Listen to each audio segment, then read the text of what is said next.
From revolutionizing how India travels to taking digital mobility across borders, Mr. Prakash Sangam has been at the forefront of transforming intercity transport.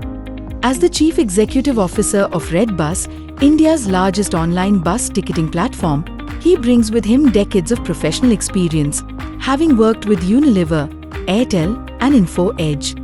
Under his leadership, Redbus has become not just a company, but a movement that has changed the way millions journey every day. We are proud to present Mr. Prakash Sangam, a visionary leader shaping the future of mobility. A very good afternoon to all of you over here. So before we start this session, let's do a quick poll with all of you over here. How many of you have actually used the Redbus platform? Can you please put up your hands? Very good. So, thank you. Wow, that's quite a huge number. So clearly, Redbus has touched so many people's lives on a day-to-day basis, Prakash. And that's the story we are going to hear today from Prakash. So Prakash, every great startup has a story.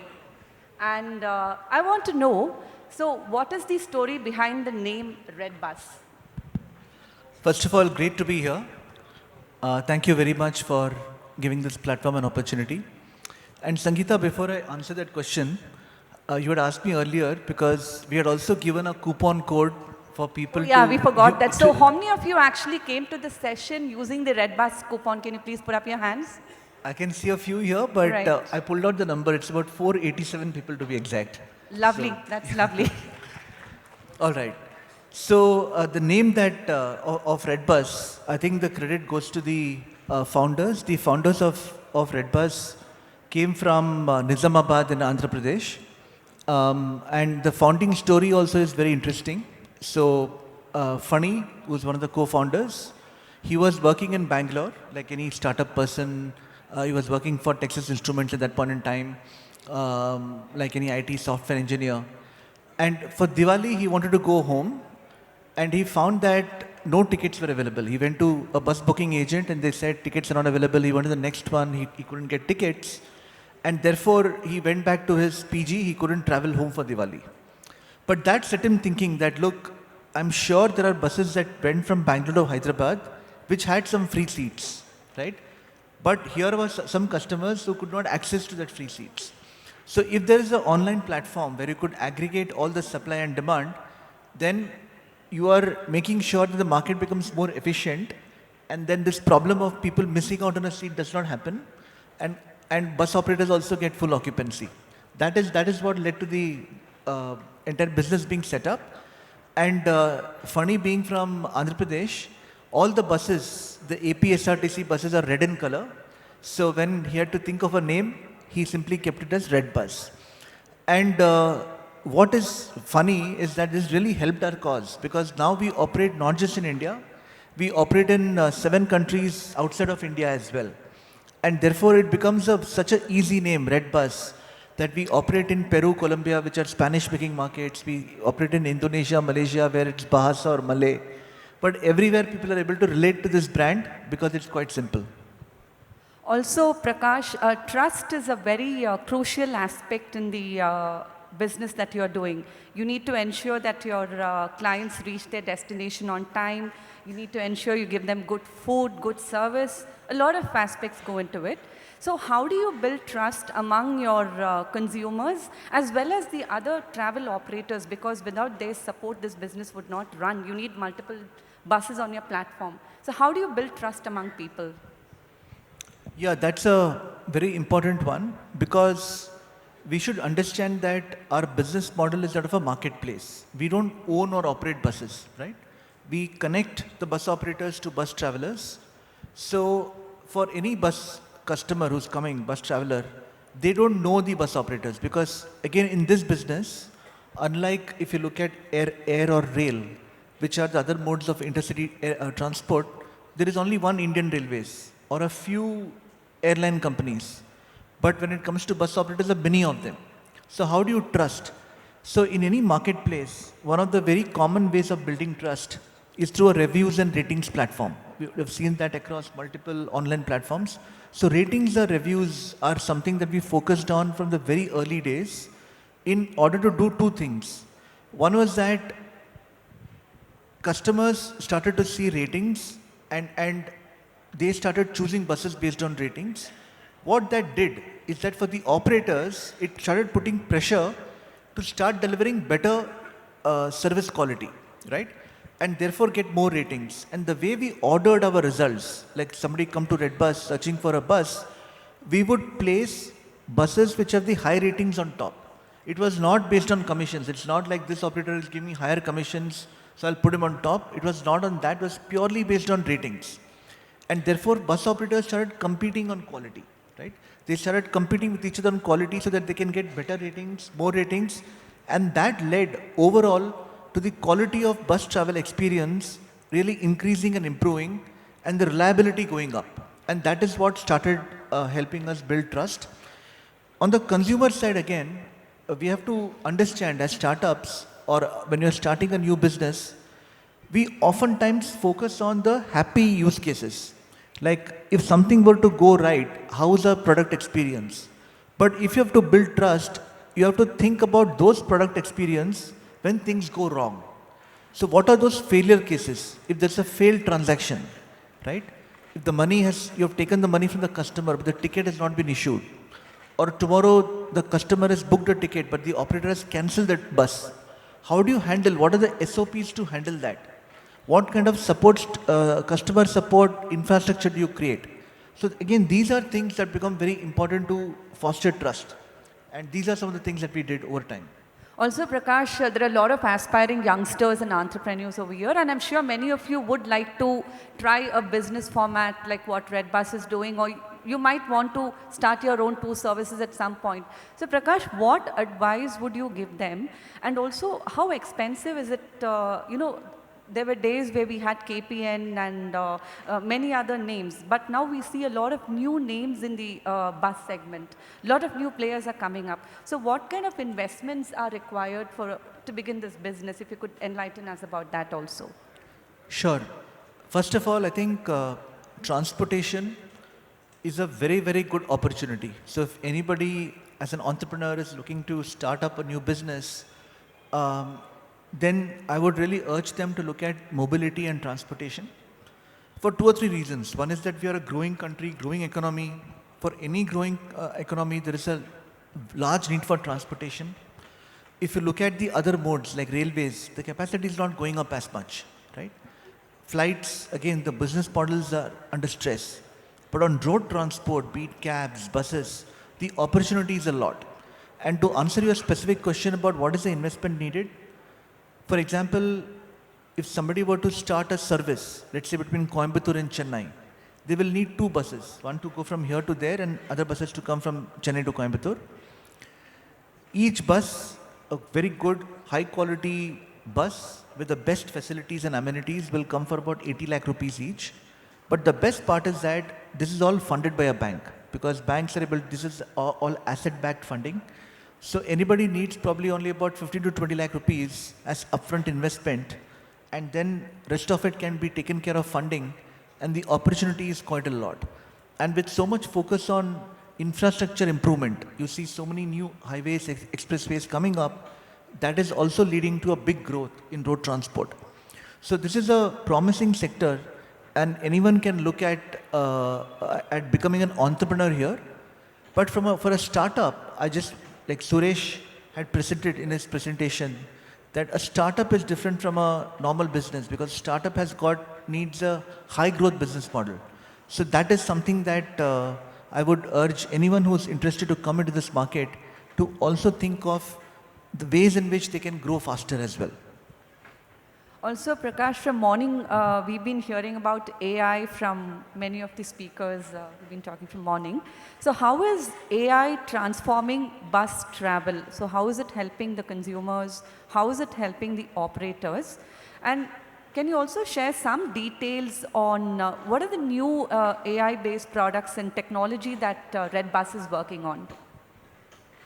Sure. So AI is a part of a variety of science called machine learning. There's machine learning, deep learning, AI. They are all interconnected.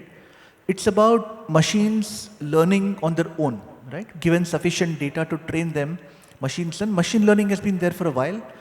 So we have deployed machine learning in aspects like personalization.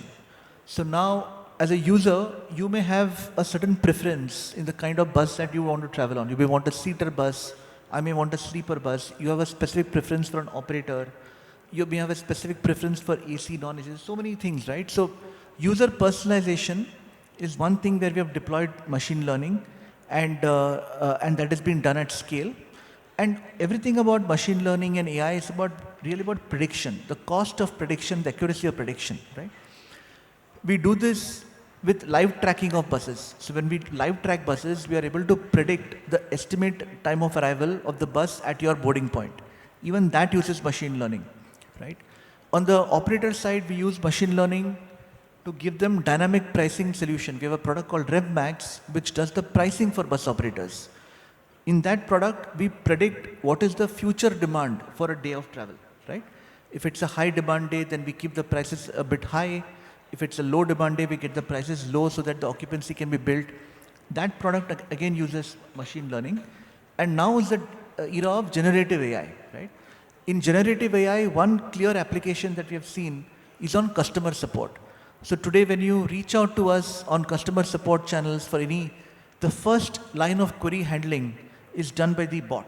And we are able to, use Gen AI bots to answer questions more accurately, faster, and therefore the customer satisfaction scores are much higher. Also what happens is that, during some days, for example, Diwali is going to come. On the day of Diwali, we will have more than 5 lakh people who will be traveling on a Redbus ticket. So it's very difficult when customer support volumes spike up to have so many people, to recruit so many people and train them. But with bots, it's easy to scale. And now to answer, coming to your point about what are the new products that we are working on, I think that is again using AI. We really think that the next phase of interface is going to be voice, right? I think, and that will unlock a lot of people. Today, all said and done, India has a population of, 140 crore people, but the number of people who have booked a bus ticket on a platform is only 6 crores. So there are so many people who are unable to do a transaction because they feel intimidated by English, right? So we do have Tamil. We do have a Tamil-based interface as well, but still they are not that comfortable. But they are very comfortable by talking to our people, right? So therefore, our next focus is on building a voice-based interface, which will be a combination of voice and the kind of UX or user experience that you currently see on your apps. So it's about meshing up voice into the interface. That is something that we are working on. That will require a lot of AI. So do you have an internal team that's going to work on it, or are you looking at external support or roping in more startups into your ecosystem for this purpose? So look, at this point, a lot of the things that are happening in the AI space is very, very cutting edge. If there are startups who have got compelling solutions, we are very happy to partner and work with them. Because for any solution, we look at whether we want to make it in-house or buy it. And if buying it is faster and lower effort and lesser cost, we don't mind partnering with any startup as well. And Prakash, you've been with the organization for over a decade now. According to you, how easy or challenging is it to scale business, especially when you venture into new territories? I think you are one of the platforms which is there in almost 25 states, if I'm right.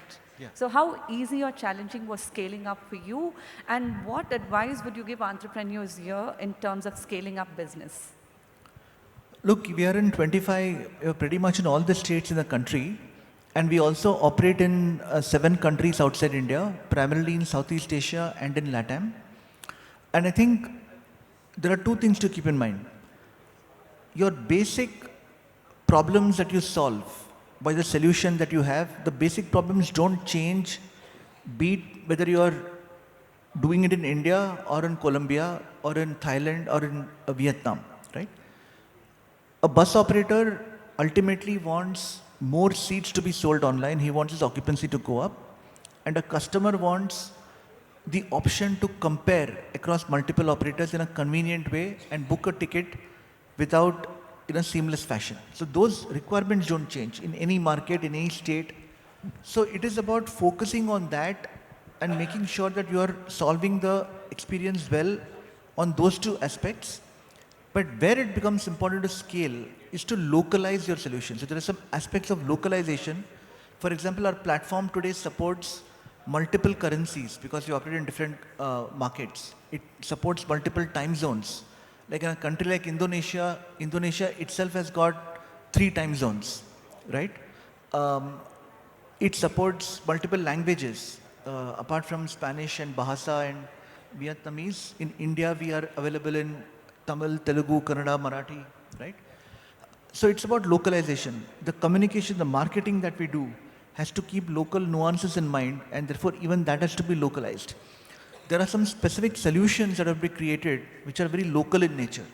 For example, in a market like Indonesia, not everybody makes online payments.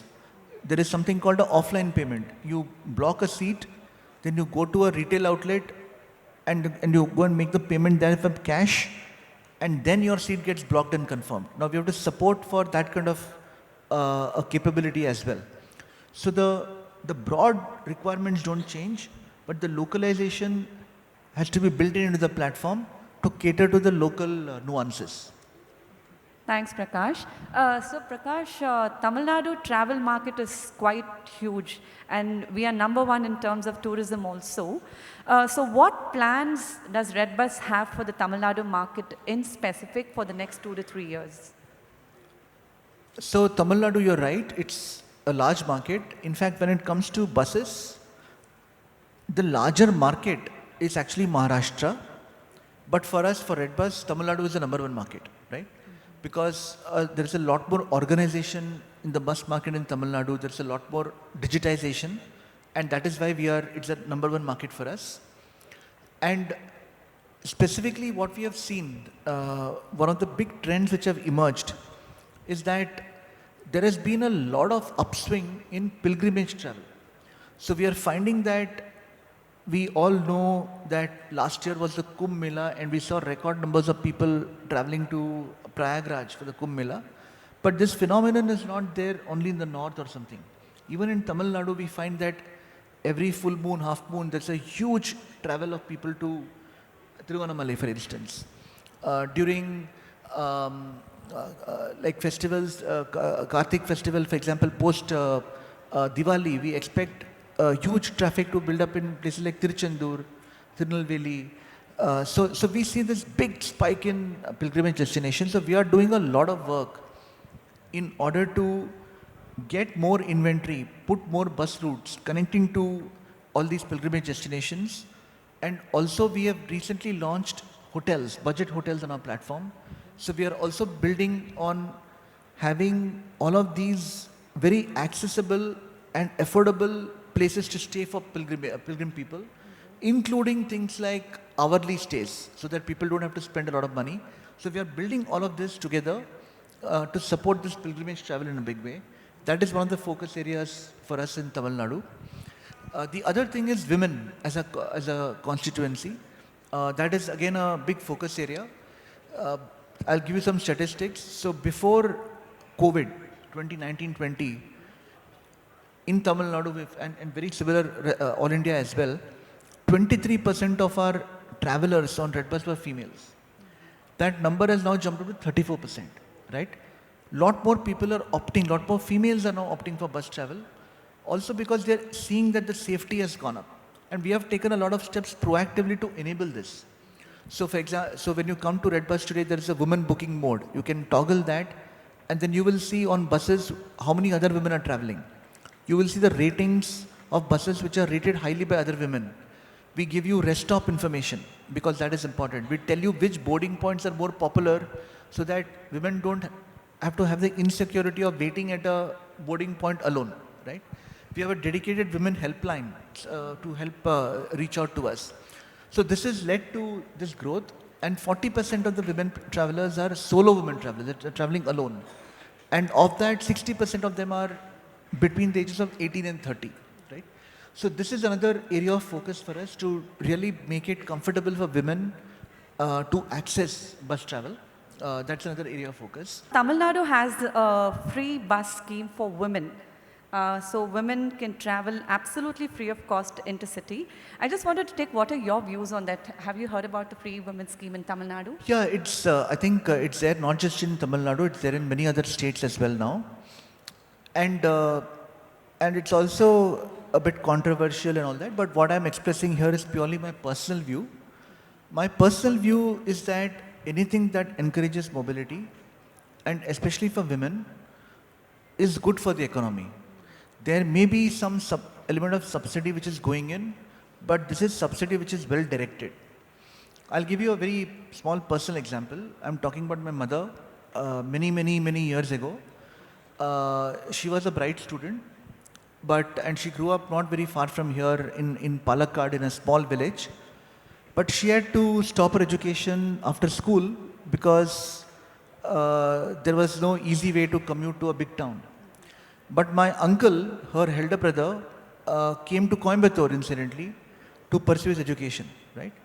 Now, for many people in this room, maybe this is not the problem, but there are so many people out there for whom even today having safe, accessible, affordable ways of traveling is still a problem.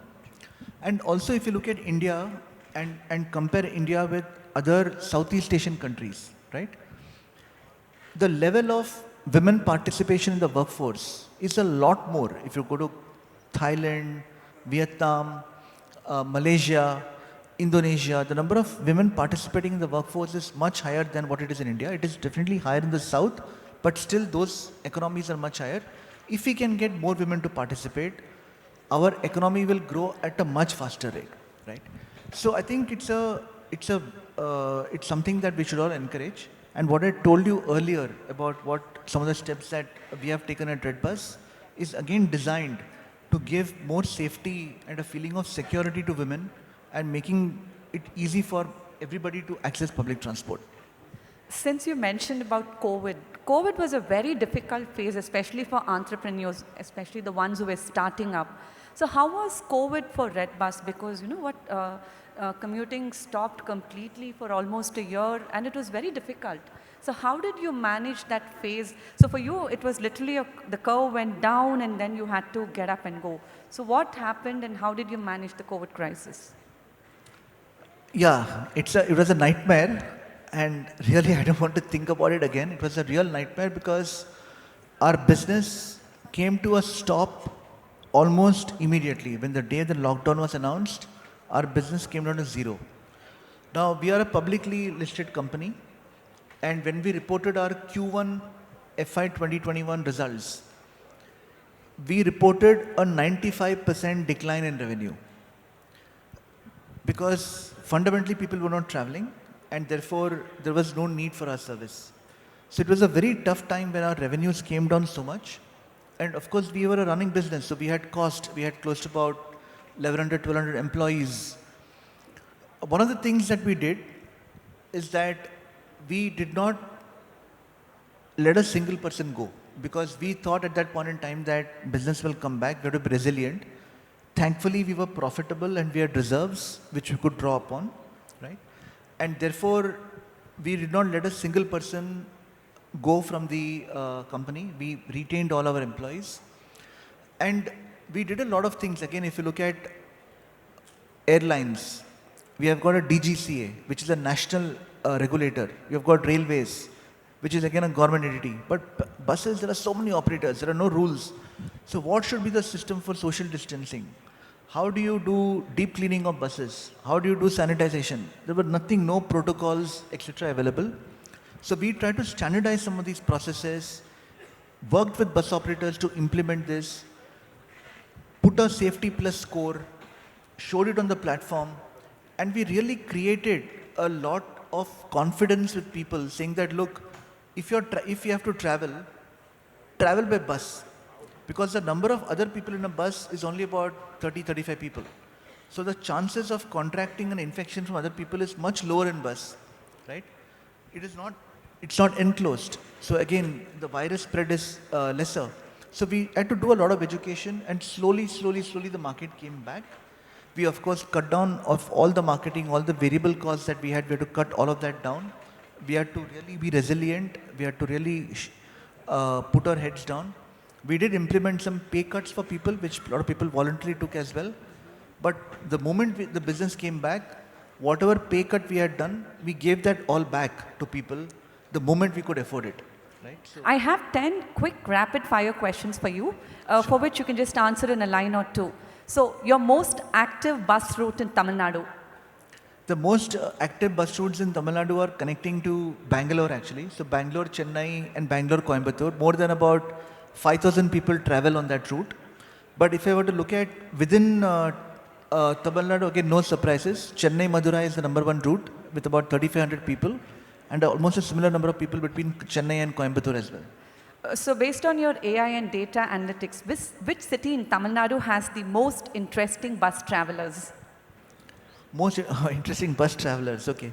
So, could be Gen Zs or... No, I think that way if you look at it, I think the most, the bus, the destination which has the most diverse crowd is Madurai. Okay. Because Madurai you've got students, you've got business people, you've got pilgrimage travelers, you've got people going to vacations, so you've got like a mixed crowd go to Madurai. Okay, if there is one founder who you would like to hire and work with from Tamil Nadu, who would it be? One startup founder. No, I wish that particular startup founder runs his own business and makes it big. So I really wish that for them. But if at all any founder wants to, come back and work for Redbus, they are all welcome. Because one of the things I've seen, Sangeeta, in my experience is that when we hire people and if somebody has a founder experience, we give them extra marks because their learning curve is much higher than other people. And Tamil Nadu has a lot of talent. So any founder, ex-founder from TN is welcome at Redbus. So growth or profitability, what comes first for Redbus?